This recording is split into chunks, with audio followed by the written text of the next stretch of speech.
పగలంత నా మాట వింటావట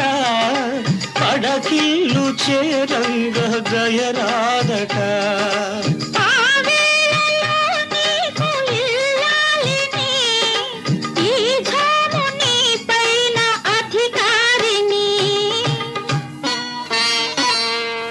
మాట తెలుసు అబ్బా అది కాదు ఇంకేమిటి చెబితే చాలదు కోరిక తీరదు ఇది విన్నదే రాజు ఉన్నదే